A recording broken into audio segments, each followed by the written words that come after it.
This happened like a couple of weeks ago. He was like, hey, here's this thing. And I was like, I feel like it needs to be punched up in these ways. He sends a new one back. And he accidentally uploaded the previous one. Well, yeah. Well, I listened and I was like, these sound the same to me. But that was what I said after Sam was like, oh, that's better. I was like, I think that's better. Yeah. Butterscotch Shenanigans.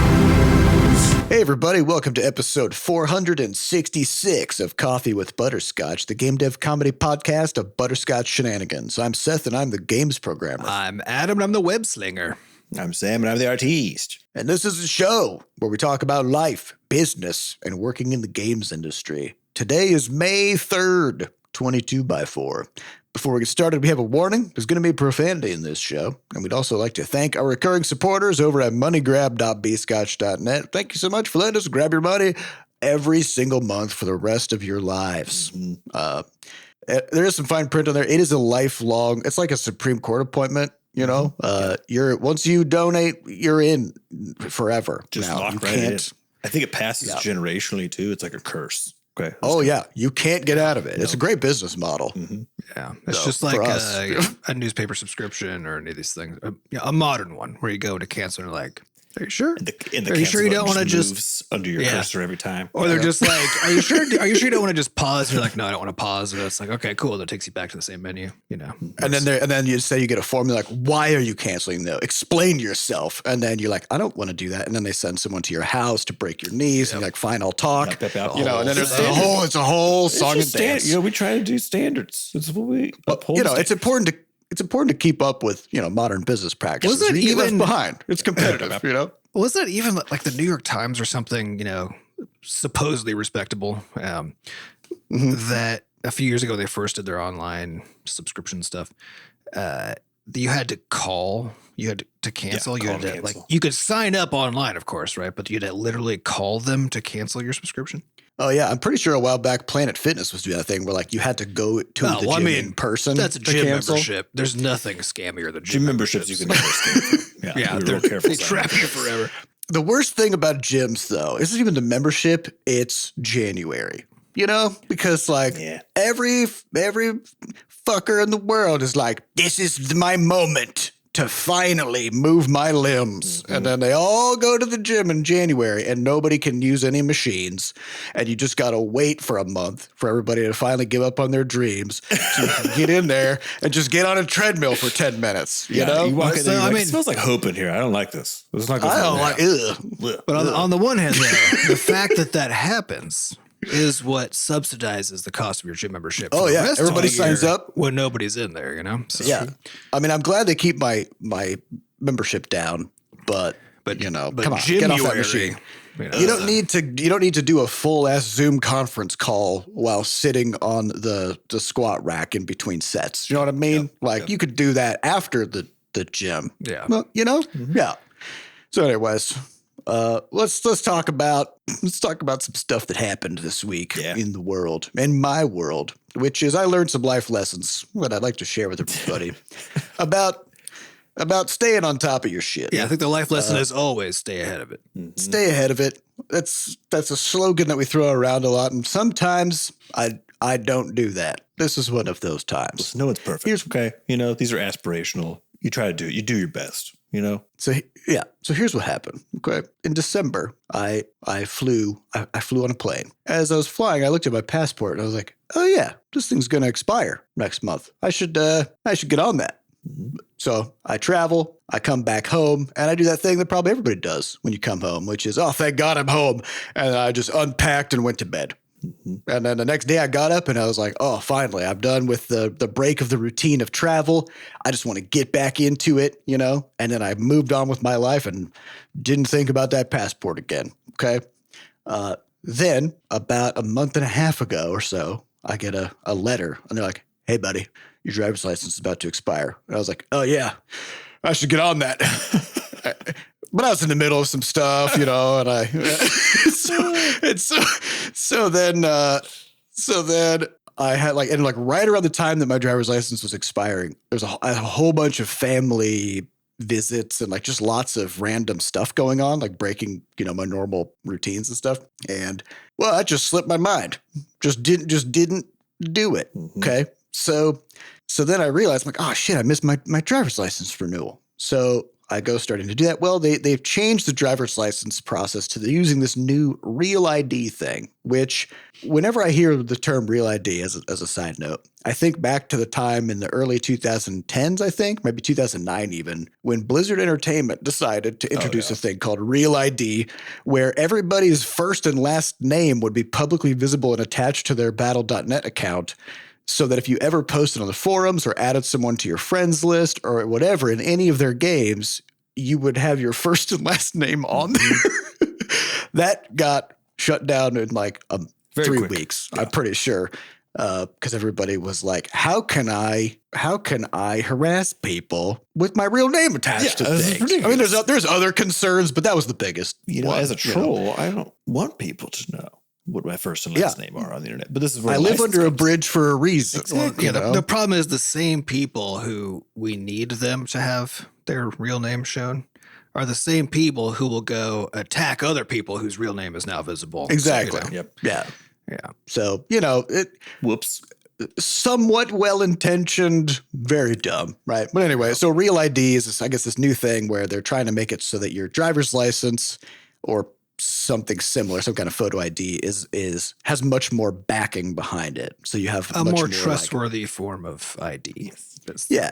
So if you've got that thing, then you're verified as like a resident and I don't know, probably not a citizen. I don't fucking know. But Real ID is also a national thing. Yeah, it's basically a standardized approach to something about. Yeah, because they're trying to make it easier for interstate ID. Because previously every state just did whatever the fuck they wanted for their ID systems, right?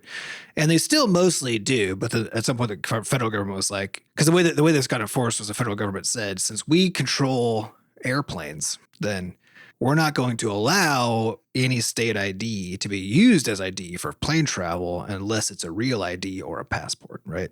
Yes. This actually happened years ago, but of course it takes a long time for these things to unfold. And of course, if you're in a state like Missouri, that they're going to do everything they can to not do that, right? So Missouri has been dragging its heels for, I think, 7 years or some fucking thing.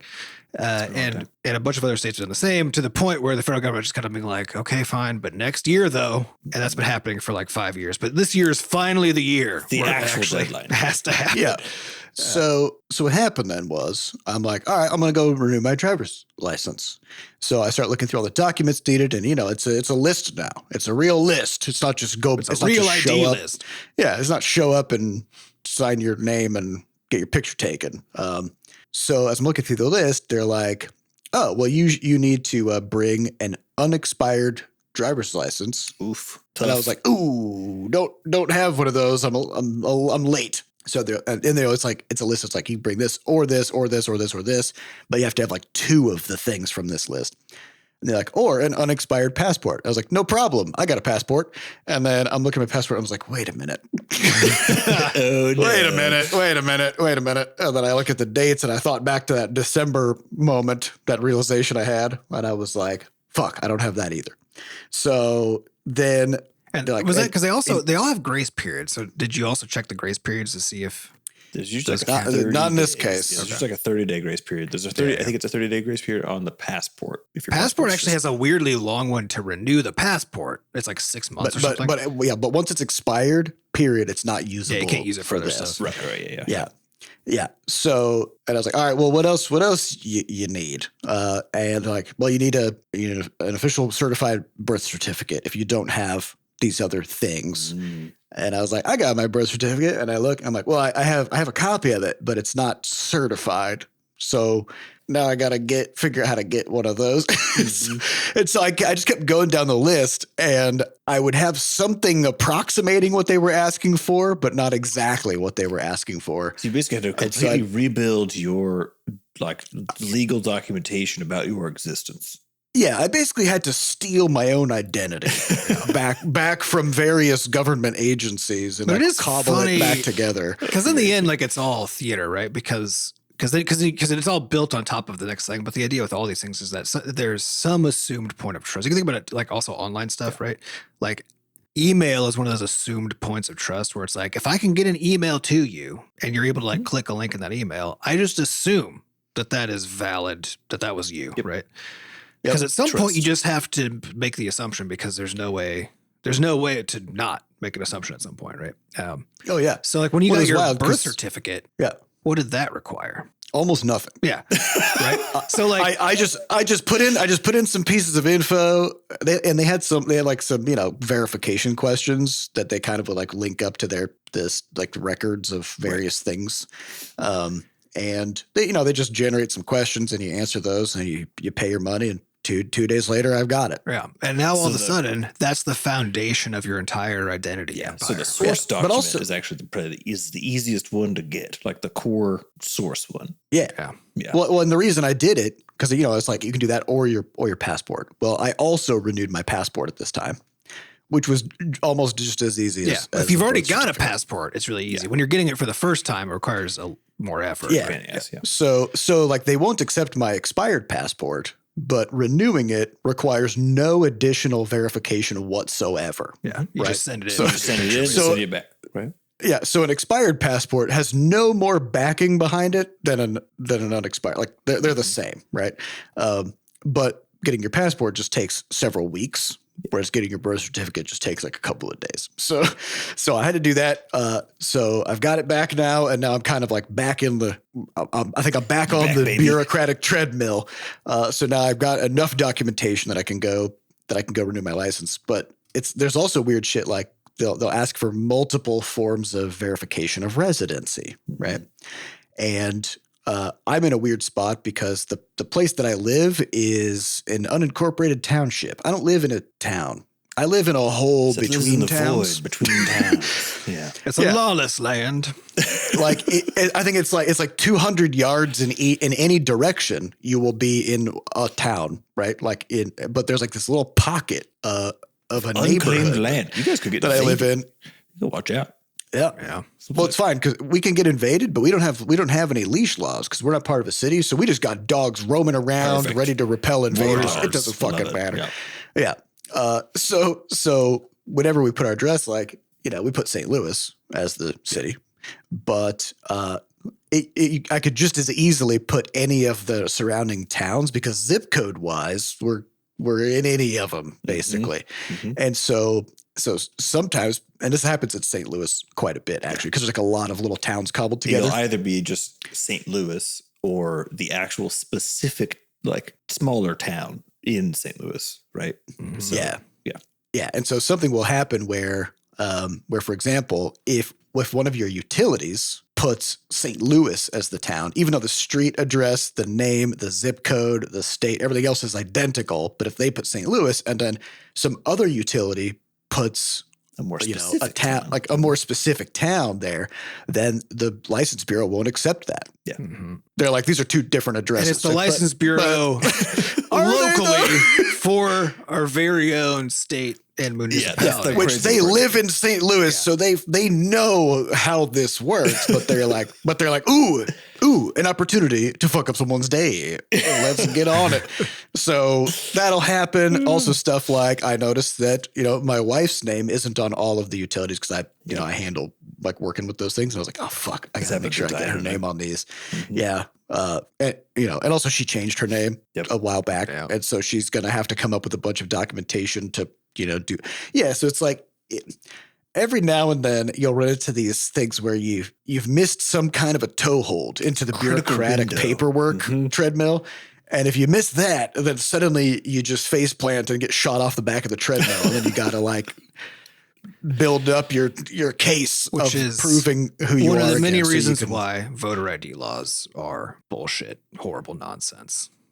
Yeah. When I was chatting with Sampe, I was like, I could see how, like, if you're a college student, you just do not have this information, right? Oh, yeah. Or if you moved a lot, or if you're new to the country or whatever, like, oh yeah, we need like multiple utilities. You're like, well, I've got insurance documents, bank statements. And like, no, utilities, 2 of them. Like, well, I'm in an apartment. I only pay for water. Like, 2 utilities. You got to, they'll do this weird thing where they just kind of trap you in a technicality, even though none of it really proves any more than any other thing that you live there, So, stay ahead of it, renew your shit. PSA, check your expiration dates on your licenses right now. Look at that wallet. Right now. What you got? Yeah. When is it going down? And check your passport. Yeah. Passport. And if you're like, you know what, my passport's expiring next year, or my driver's license is expiring next year, you could just renew it now. You can already do it. Actually, I'm not sure you can, because I remember looking that up too when I was. There's some window before it expires. It's fairly wide, but it's not a whole year. It's not a whole year. But Maybe 6 months. it depends on where you are. It's like different everywhere for everyone. Anyways, put it in your calendar. Figure it out. Just take 5 minutes so you don't have to feel Just like do it. you shot off the back of a truck. Don't miss that window. So I went through this whole thing last year sometime, and then after it was done, so like they give you a little temporary. So they take your picture, they give you a little temporary license until the real one gets mailed to you, right? And I looked at the temporary license as I was heading out, and the picture that they had taken of me was like weirdly low, with my head looking like up, maybe like 15 or 20 degrees, like significant enough that it's like it looks like I'm kind of looking down like my you're nose, a toddler, and you're like, you got any games on your phone? Yeah, and so I looked at that on the way out, and I was, but in my mind, I was just like, surely. Because she took a few pictures, right? And I was like, surely she looked at the pictures and was like, this can't be the actual picture, right? Yeah, this can't be what's going to show up on my driver's license, right? And then I get the license the next week or whatever, and it's that fucking picture. No fucking way. And I was like, after all of this, like this is, and now it looks like a fake ID because it's got this idiotic picture. It's so dumb to the point I went to Costco then to get my first Costco membership, like a little bit after that.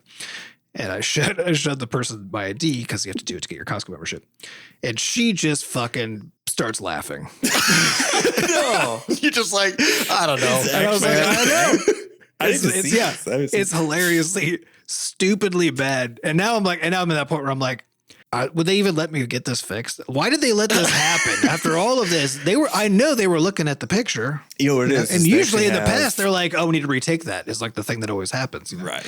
Well, you know how Google now has, when you take photos and stuff, it'll collapse photos that are kind of the same, and then it sort of automatically picks the best one. I think they have the same kind of software, but it just picks the worst one. The worst one. Yeah. This is the DMV. So they're like, there's a reason to try to fix this, because that would be a tremendous pain in the ass. So we can just do whatever we want. Yeah, you can't do anything about it. But why do you think they took multiple pictures? So they could get one absolutely. It was a took roll a few, of and they were like, no, these are too good. Let's let's take a couple more. It just makes people laugh when you give it to them. No, that's great. Yeah, well, the thing is, I don't actually care about it from that standpoint. The thing that worries me is it makes it feel like a fake ID. But it's a real ID. So it's a real ID. Is now we're in this weird conflict zone where, because it's all made up anyway, right? It's like, it's a real ID, so technically it's validatable. It's got the holograms. It's got the chips, whatever the fuck is in that thing. Right? It's got all the stuff in there, but at the same time, it looks like I made it. And so which one wins? You know? Here's the thing though, if someone were to make a fake ID, would they take a better picture? Obvious. Yeah, I don't think that's true. It has like an extra stamp of authenticity as the other argument, because of how little the DMV gives a shit about Oh yeah, the DMV definitely. It's so bad. It has to be real. It has to be real. Oh yeah. Okay. So, anyway, public service announcement, renew your shit, stay ahead of it.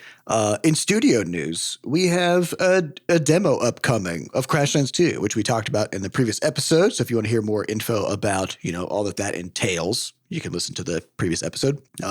But in terms of timing, the demo is coming to Steam May 21st. It'll be available for probably at least like a month or so. Yeah. And so put it on your calendars, check it out. You'll be able to play for the first couple hours of the game, and then the game will slap your hand away and be like, no, wait until launch. Yep. And as a warning again, whatever you do in the demo won't be carrying over into the final game. And the demo does tell you this, but the demo does tell you this, but it is written. It's written in big red letters, which means nobody's going to read that shit. So just know that that's the thing. Check it out. Just have a good time, enjoy it, give us your thoughts, and then you'll have to wait until the game comes out to really get in there. And also, as kind of a cool little news bulletin, we got word that Illegally Sam from our Discord community got accepted into Games Done Quick, which is a speedrunning competition with a Levelhead speedrun. Yeah. So congrats to Illegally Sam. That's super awesome. cool. It's incredible. And people from the community have been submitting stuff to these big speedrun competitions since Levelhead was in early access, even, you know. And so this is the first time that somebody got something in, which is exciting for everybody. So I'm really pumped about it. I don't know what it's going to look like. I don't know if we're going to try to participate in any way, you know, along with Legally Sam or what, but it's definitely very cool, and I will be watching it no matter what. Hell yeah. It's going to be great. Yeah, the tech that the Levelhead tech, meaning like the techniques for sort of like doing weird shit in the game, the tech that the Levelhead community has come up with over the years for doing speed runs and all kinds of weird gameplay mechanics, and it's just wild. Yeah. And I'm really excited to just see kind of the culmination of all of that. Yeah, because we it's know been more than little 4 years since the game about came out. the game compared to the players who've been playing it this whole time. There's still, I can't remember one of our community members I'm subscribed to on YouTube. He puts out a video Intuition puts out a video of some Levelhead speedrun still like every day, and has for like incredible. 4 years. And every time I watch it, I'm like, I don't even understand what's happening. What is he doing? I didn't know any of this was allowed. Yeah. Yeah, it's so cool. So we're very excited about that. And that'll be in like July, I think? Yeah, Yes, July end of sometime. End of Yeah, May. well, It's like first week of July, basically. Yeah, we'll have once we have like the times and dates and stuff, we'll make sure we mention those in the podcast too, so everybody gets to blast watch that it. out. Yeah, so very excited for that. And that's all we really want to talk about today in terms of, pre-planned stuff. So let's get on to some questions, which come from our listeners over at podcast.bscotch.net. Highest upvoted question comes from FlyhoppieAxerompa, who says, you guys have said in the past, you pay a contractor to do box art type stuff. Since Sam's art is so leveled up, is he going to do the box art for Crashlands 2? No. The answer is already no, but why? The why is simple economics, FlyHoppie. So you got this problem, right? Here's a problem. Crashlands 2, very fucking big game. Okay? There's thousands of pieces of art that need to get made to finish the game. A piece of box art, because I haven't made one before, because also of the finesse required, etc., would probably take me basically a really good box artist will take roughly a month, even 6 weeks to make you that single illustration, right? It is a fuckload of work to do just that piece. But in that same time scale, 4 to 6 weeks, I can move the whole game tremendously far forward in terms of the actual art that's required to finish the game part. So we have this dilemma, which is I could technically do it now. Like, I'm not so bad at drawing that I could probably actually make something pretty good, but it would take me long enough, and I haven't done enough promo art pieces to know specifically like how to think about compositing an image like that to work across. It is a whole other skill set also. Yeah, making illustrations is a particular thing. Right. And granted, I made the animatic, which is sort of like a bunch of those at once, but also not really because they're moving. So there's all sorts of other. But also that took a few weeks, and also it's just its own whole discipline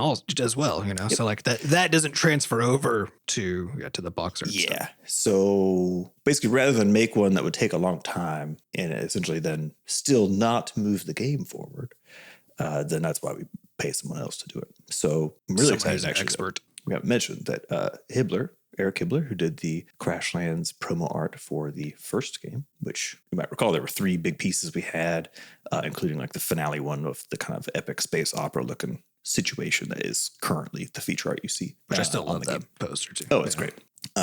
He's still been doing his craft for the last fucking 7 years. So we called him up. We're like, hey, you want to do a round 2?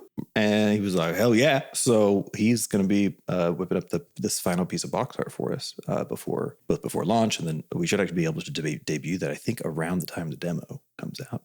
Perfect. And it looks very fucking cool. He's so good. He was so good back then.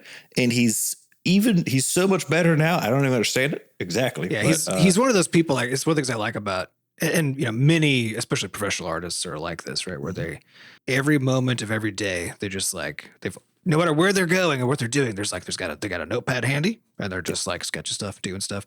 Because I remember when we talked to them back then, even he just had like stacks and stacks and stacks of all of his draft work, all the stuff that he's constantly working on and improving on and stuff. It's incredible. So, yeah. So what I remember most about Hibbler. So Sam and I used to work with him. Mm-hmm. So we worked at the same studio, which we were at before we started Butterscotch. And so he joined that company after Sam and I were already there as an illustrator and concept artist. Mm-hmm. And I remember these like moments where, somebody would be like, okay, well, we need some concept art for this thing, right? And Hibbler would be like, all right. And he would go off, and then, a couple hours later, he'd come back, and he would have like a dozen concepts, every one of them an absolute banger. Yeah, you could just be like, throw a dart, man. I don't know. Fuck, these are all just great. Pick one, right? But I also remember every time he would do that, the response would be, no. No, these aren't good enough. Do some more iterations, right? And he'd be like, all right. Well, then he would just go make a dozen more and come back. What? What do you mean more? Just pick one. Just pick one. These are amazing. But yeah, like he's extremely talented and undaunted. And we're very excited to have him making a return. It was also fun. I was gonna say from the outset of like kind of watching the process of Sam work with Eric to do this round of box art. Because having a person who's an artist who's 100% bought into the game project, Sam in this case, then working with this external, just absolute professional, and have that interaction has been interesting because like Sam then gives us some things to give feedback on for him to kind of then put together and and send off to Eric. But then Sam could basically say like, I asked for just lower effort drafts because I don't need him. Because we already know he's good. We don't need him to convince us like this is exactly right. And Sam's like, I can translate when Adam and Seth are like, the fuck is this rough thing? That's fine. Yeah. I'm not a dummy. I know what to look for now, right? Yeah. So it's been kind of because like the last time we worked with him, we had like the stuff that I saw like for any round of feedback was like already actually close good. To done. Yeah. Yeah. It wasn't just like, I could see the bones and be like, okay, I can see where this is going. Like, I know it'll be good. It was just like versions of things that were already good, with the idea being, of course, that like Eric was like, well, I got to make sure I give everybody something that they can give useful feedback on. And so he has to try to gauge. Right? Yeah, you got to gauge the level of the client to do it. And so it was kind of fun. Just like we basically just had sketches that we were looking at, which were already very cool, but were not anything like what the production thing is supposed to be, in terms of being done. The final quality. Yeah. It was a lot of fun this time too. Cause like I've worked enough on the art stuff myself now since our last rounds with him that I can actually talk about things with words instead of being like, I just feel, I don't know, just looks good. Or being like, can I move this? Or, I took one of his things apart and kind of redid a little bit of kind of how some of the characters were sitting in it before I sent it over to him. Cause I basically wrote down like, I think maybe if we move these characters like this, it'll actually work better. And I was like, I could fucking do that and see if that's true instead of making him. Yeah. So I just went and did it in like half an hour and then sent it. And he was like, yeah, that's better. Let's do that. So, it's an important sort of demonstration of the value of having in-house expertise on a thing, even if you still do contract out some of the work. Yeah. Because if everything is contracted out on any domain, so that the people who are invested in the actual like company and project and all that kind of stuff don't know. They can't talk about it. They can't give good feedback. They can't, but also they can't. It's not about like being able to articulate the feedback, because they just can't give good feedback because they don't know how to they don't have the right taste. They don't have the right way of conceiving of the stuff.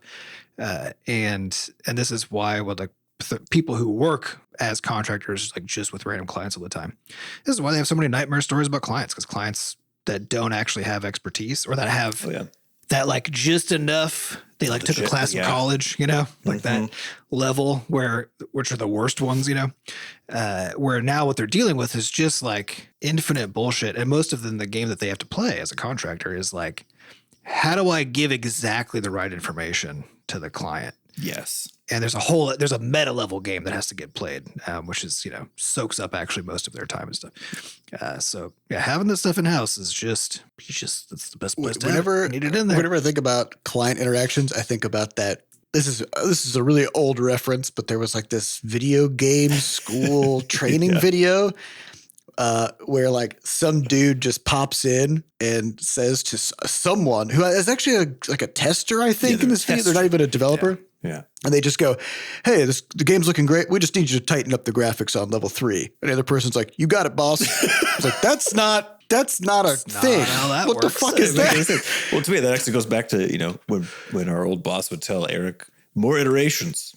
It's kind of the thing. Is that actually What is is that? a thing? that is an empty, stupid That's fucking not feedback. You never. Don't you ever. As in, it's a thing that happens, right? But it's an example of bad things that happen, not something that would be highlighted in a video about your. Yeah, I don't know which fucking program. direction do you want me to iterate in. You want me to just go blindly? Here's a bird. I iterated. Just around. Yeah, I'm just going to, I don't know. Here's a bike helmet. Iterated. What do you mean? Like you asked for a cockpit. Yeah. Pick This a is also direction. why for designers and artists and stuff so often and really any creative endeavor, often what they'll do for the client is just like not even touch it and just send it back because the feedback that they got was so vague anyway that they can just say they did it and then since the other person didn't know what they're asking for anyway, they'll just be like, oh, okay, yeah, that looks great. Thanks for moving that up 5 pixels. We've had this happen with touch it. audio stuff sometimes, right? With the bards. This happened like a couple of weeks ago. He was like, hey, here's this thing. And I was like, I feel like it needs to be punched up in these ways. He sends a new one back and he accidentally uploaded the previous one. But the thing is like, it's hard to listen. In his case, it was unintentional. Yeah. Oh yeah, but it's hard to listen, right? And like, I listened and I was like, these sound the same to me. But that was what I said after Sam was like, oh, that's better. I was like, I think it's better. Yeah. I was like, they seem exactly the same. And then I re-listened to like both of them next to each other. And I was like, wait, fuck. And then I was like, you piece of trash, you know? So it's definitely a thing. It's a tricky thing to do. And it depends. It's like those eye exam lenses where they're like, which one's better? 1 or 2? A and you're like, or B? 2? You're like, oh, at this point, I don't know. They're the same, I think. Did I ever tell you guys about how I got an F on a paper in a creative writing course? Did I tell you about this? This was in high school, and the teacher, for some reason, so he was like, "Okay, for creative writing, it's all about iterating and revising." So it's like you get your first draft, and then get some feedback, and then you do some like heavy revisions, and he was like, "I want you guys to really, really focus on revision." Okay, so for this next paper, you're gonna write your first draft. I'm gonna give you some feedback, and then when you do your revisions, it should feel like a different thing. It should just, you should revise it so heavily that it feels different. Just the weirdest exploration of this idea, but yes, okay. Yeah, and so I wrote a short story, and he gave us some feedback. I looked at the feedback, and I was like, well, the feedback sort of commands like almost a different story entirely, right? So I revised it where like ultimately there were like 1 or 2 plot points that stayed the same and like 2 character names. But other than that, it was just not the same at all. And I got an F because he goes, you just wrote a different story. I was like, well, you fucking told me. I revised this so heavily. I don't know. Yeah. I thought I was doing exactly what you asked client for. feedback, man. Yeah, he was preparing you for future client work. Yep. Yeah. You got to recognize as a student, your teacher's a client, Yeah. And that's Sometimes when people say, why isn't reasonable, school? Sometimes they're not. Yeah. And people are like, why isn't school preparing me for the real world? Oh, it is. It is. Just not the way not the way it purports to, right? Yeah. Not in a useful way, but it is. All right. Next question comes from PureKnix, who says, yo, bros. Levelhead and Super Dungeon Maker are now bundled together on Steam. Yeah. What does the road to bundling look like? What are the business considerations of bundling with another developer's product? Well, so bundles, I think they're relatively open on the back end now of Steam, but typically if you want to do something like this, you'll just reach out to the dev first and be like, hey, here's my game. It's like your game in X way, and I want to put together a bundle with X theme and thought maybe we could do business. I think that's my business voice. Yeah. Then you both spit into your hands and handshake. But the bundle itself is just its own store page, basically, right? With like a named bundle, and that lists the games on it. And that's the whole thing. Like, it's not super complicated. Yeah, it's not really, because I think you can do a discount on the bundle. Right. Yes. So you got to agree on that. But otherwise, they're really it's just like a collection of particular games that can be bought together. But it's a very kind of cosmetic thing. Mm-hmm. Yeah. And like from a business consideration perspective, it's just, you're going to have some games that do much better and are more attracted to players and they really want those games, right? And if you're not one of those games, you might be able to convince that game, hey, can I just like ride your coattails a little bit? And maybe like the fact that it's part of a bundle might, because it'll be discounted, right?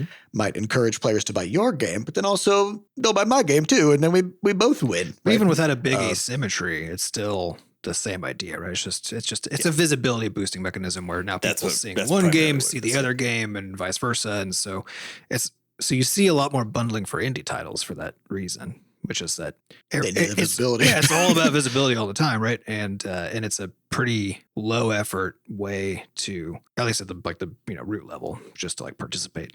It's a pretty low effort way just to like get a little bit of a visibility boost. So Levelhead's been in another bundle forever, some platforming bundle, I think.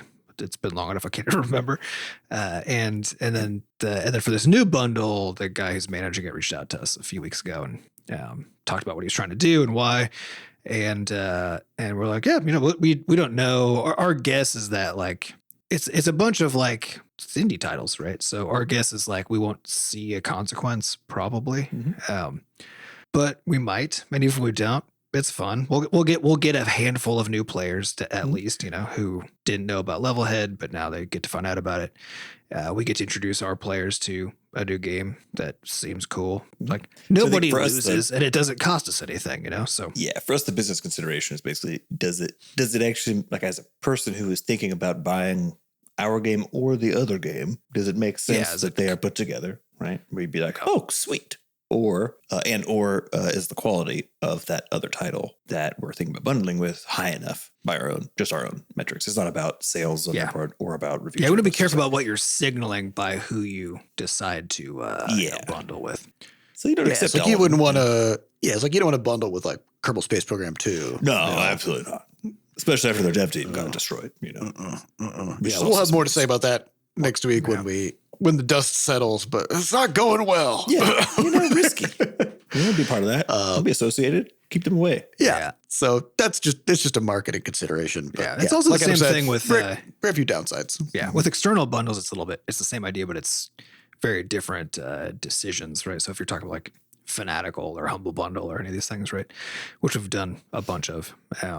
I think about those as discount bundles more so. Those are discount bundles. Yeah, it's a different kind of concept. And those there's just a lot more and very different considerations you have to make since you're selling keys at a really steep discount on an external platform and all this kind of stuff. But one of the core ones there is still the same, which is anytime we've been reached out to for any of those kinds of things, my question is always, what are the other games? Because that's the thing that matters to me the most whenever one of our games gets bundled to their stuff is just, what are people going to see us alongside of? Even if they don't know who we are, even if they don't give a shit or ever play the game, Are we associated with trash? Or are we associated with trash or not trash? Yeah, exactly.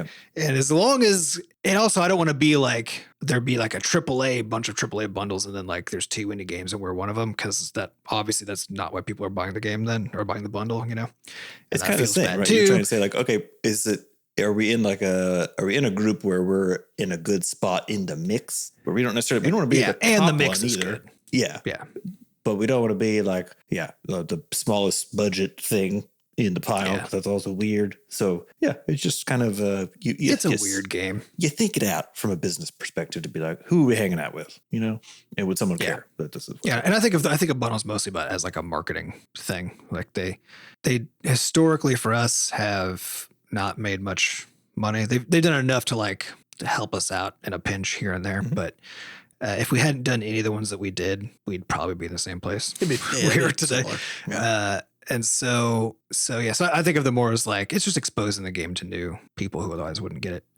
And on Steam, same deal, just the economics and considerations are different. Yep.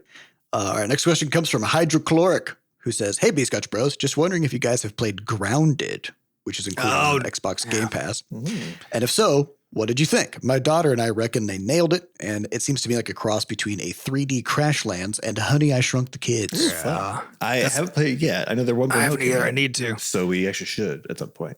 Like it just came out? It would have been probably a while ago. Maybe 6 months ago or something, I think. I think so. I might be totally lying, but I'm pretty sure I saw this.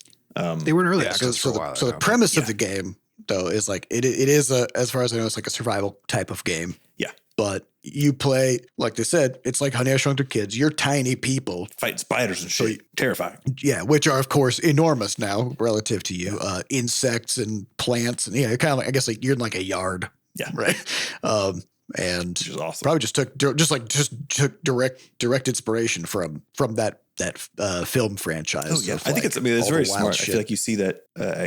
I've been really into more thematically interesting games recently for whatever reason, where they take you'll take a conceptual piece of a video game that everyone knows about now, so like survival stuff, right, crafting, whatever else. But then you pick also a theme that is very known in like the popular culture. So like Helldivers is like Starship Troopers, right?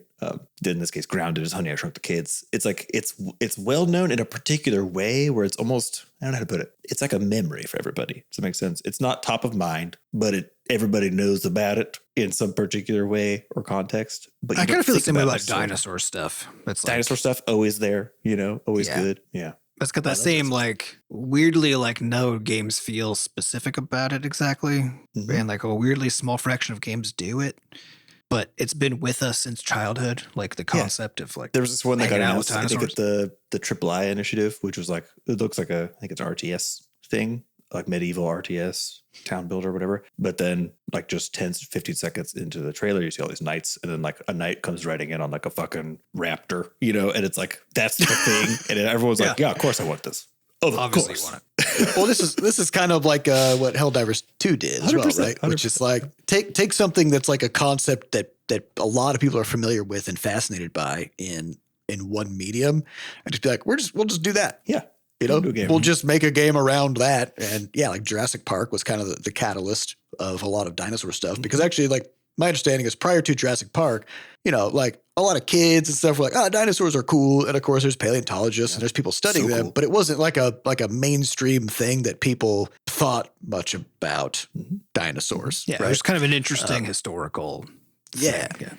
So then it gets brought to life in this film, and suddenly everybody's just like, dinosaurs are fucking awesome. Yeah, now, granted, like it was all almost completely incorrect in the film in terms of like they had like velociraptors. They're like the size of a horse, and really they're like more like the size of a chicken, I think. Or They're more like big dogs. I think they're big like dogs. big dogs.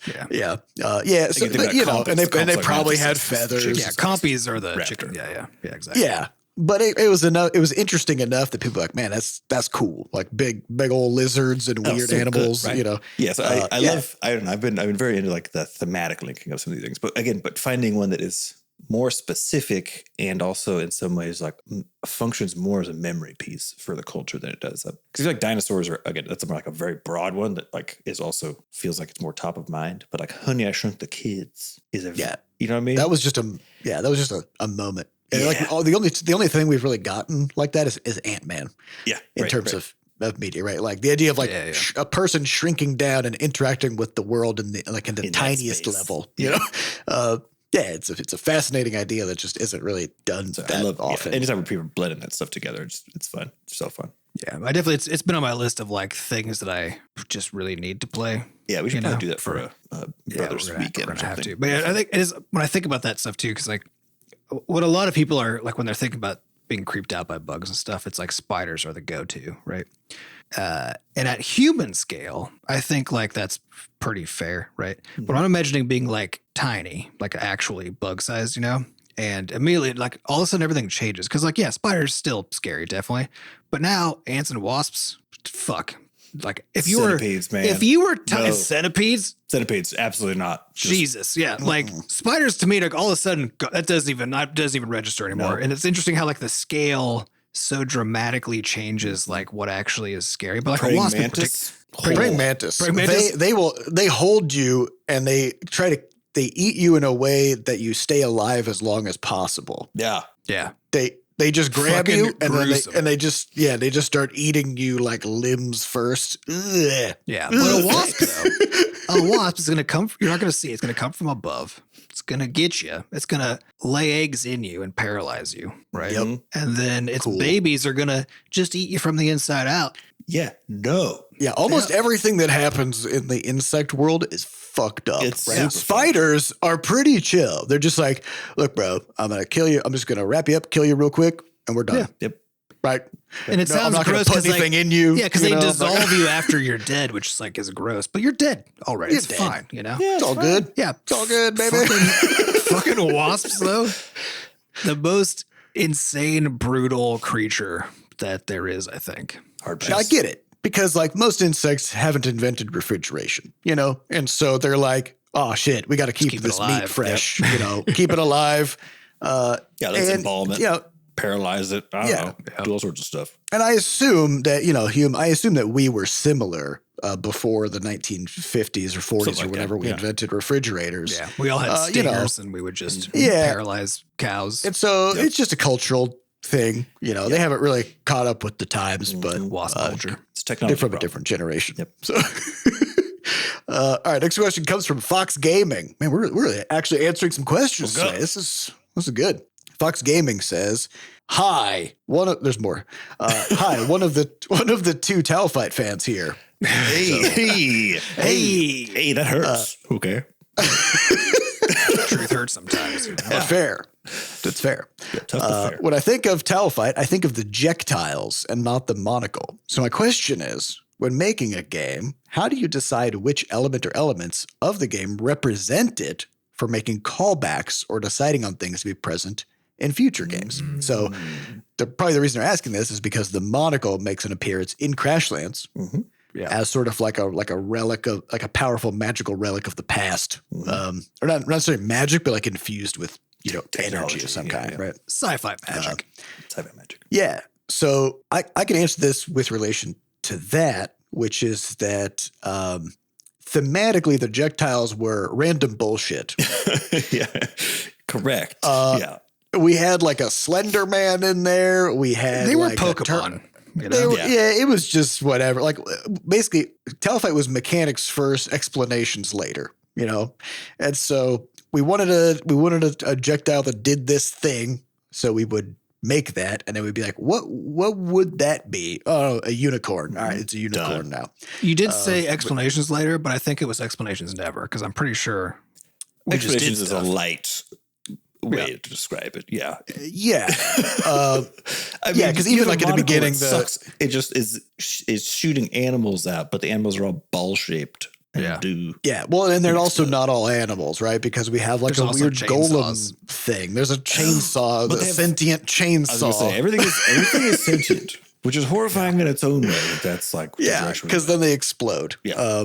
We got eagles, owls, bees. You know, we weren't really forward thinking about like, how does this game sort of impact the universe that we are building? What's the coherent theme under like we're just talking about? The theme is everybody has wanted at some point to shoot animals out of their face, right? That's like a cultural memory we all have. That's a universal constant. So yeah, let's go.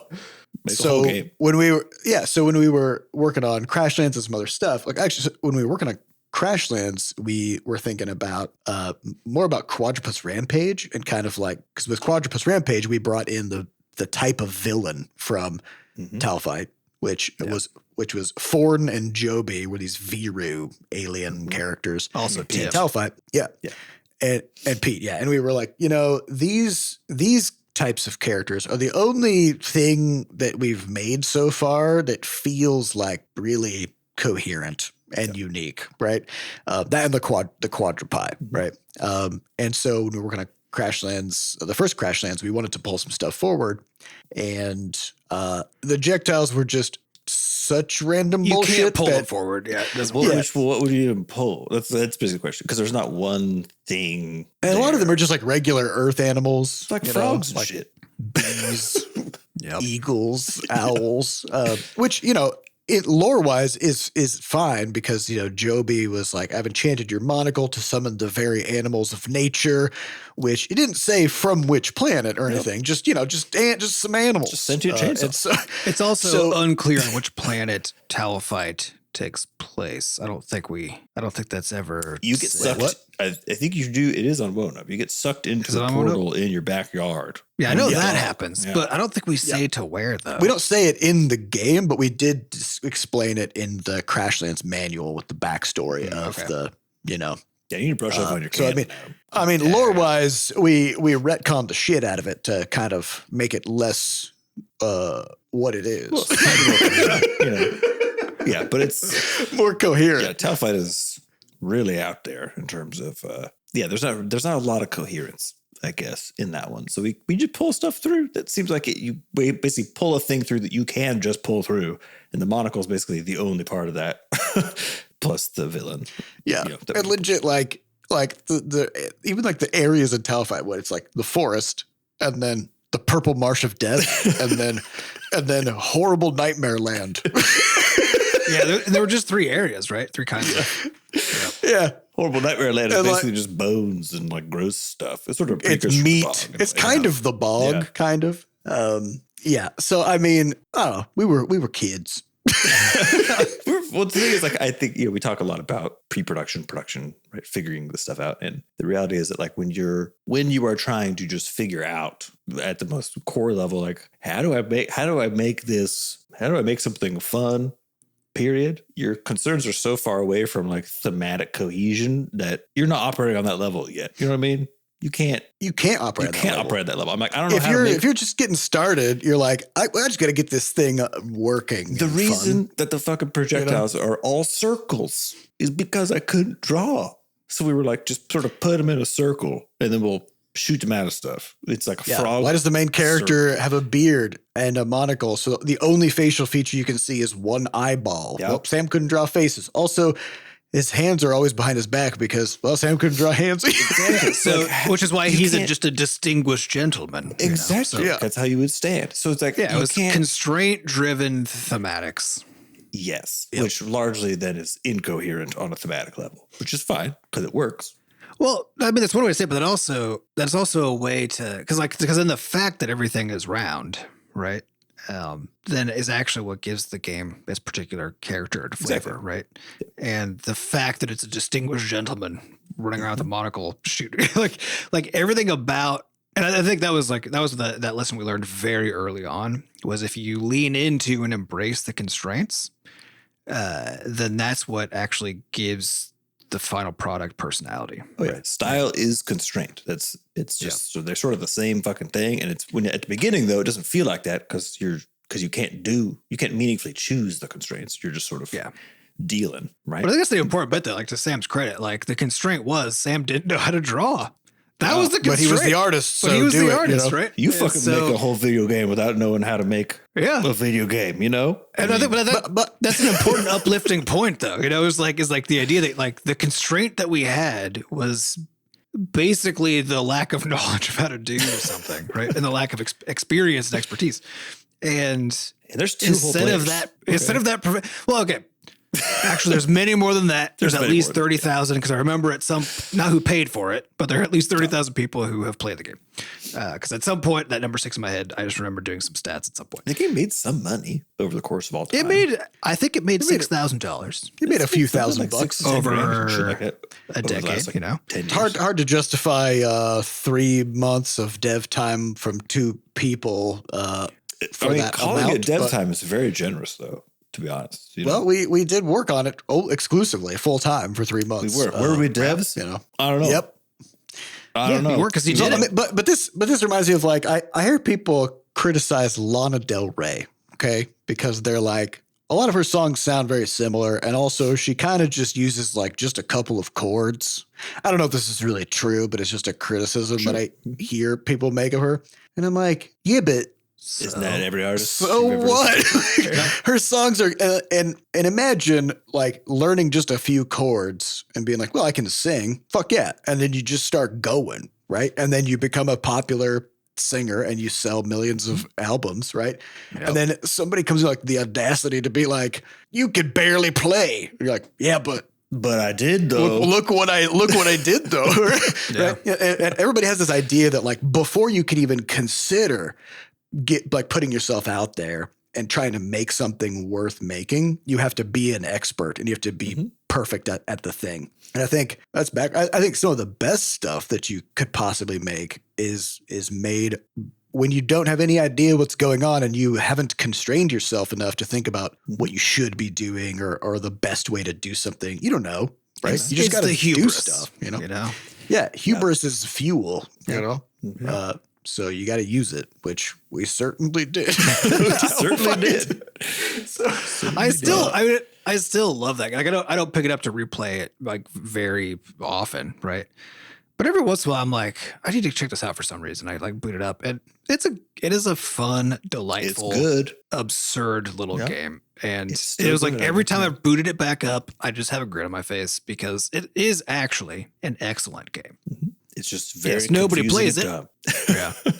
I sort of remember, so we have our games been played by enough people that when we go to like a game convention and stuff, people like a small fraction of people will like recognize the Butterscotch logo, right? And the interesting thing to me has always been which game it is they recognize, because I assume it's going to be Crashlands, right? But there's a pretty high proportion of people who know Quadrupus Rampage, because Quadrupus Rampage has been played by because it's a free game, so it's been played by a fuckload of people on mobile, like 4 million or something, right? It's a huge, insane number. And so actually a pretty good number of people recognize us for that. But every once in a while, there's that one person. I remember, I think it was the last time we were at GDC, someone was like, towel fight. And I was like, what? What? You don't call me by that name. Nobody. But then even more past. hilariously though, because then we did. I talked to her, and I was like, I was amused, and I was like, this towel fight's the game that you know, and I was like, what have you played any of our other games? And she was like, oh, you guys have other games. I was like, and it was that beautiful reminder that like when you make it, like not everything you make is for everybody. Yeah. And most things you make aren't for anybody, really, right? But unfortunately, but if you get it out there, like sometimes you get to be really pleasantly surprised that like Sometimes it just speaks to someone's soul. finds an audience. Yep. All right. Well, those are some good questions, and that's all the time we have for this week's episode. We'd like to thank our producers, Fat Bard and Sampa DaCosta, for putting the podcast together, and thanks to our community moderators who keep our Discord running. To get more involved in the Butterscotch community, just go to podcast.bscotch.net, where we have links to the Discord, a way for you to donate, and links to the podcast archives. And if you haven't yet, head on over to Steam and give Crashlands 2 a wish list. It'll help boost the game's visibility and all the charts and algorithms and stuff like that. And it helps us have a successful launch when we get the game out. We appreciate it. Thank you all for listening, and we'll see you next week. Goodbye. Bye.